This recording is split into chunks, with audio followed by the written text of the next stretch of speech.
While you might not think that sharks and the Hubble Space Telescope have a lot in common, it turns out they share an incredible bond. Astronomers needed a powerful tool for comparing and matching star configurations, so physics professor Edward J. Groth invented a pattern-matching algorithm to help map all of those stars. The Groth algorithm forms triangles between every possible triplet of stars in an image. It then compares the triangle's measurements to those in other images to find matches. But what do stars have in common with sharks? It turns out, quite a bit.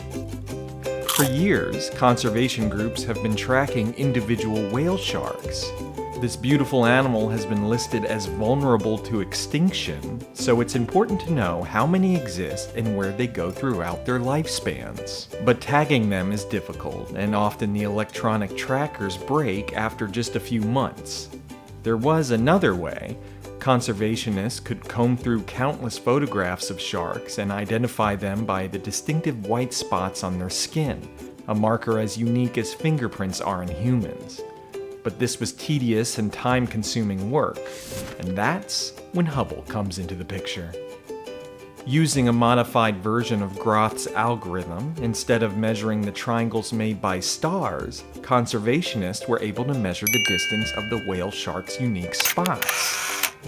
Using this system, over 8,000 individual whale sharks have been identified so far, providing continuing data that helps researchers learn more about the lives and migration patterns of the threatened animal.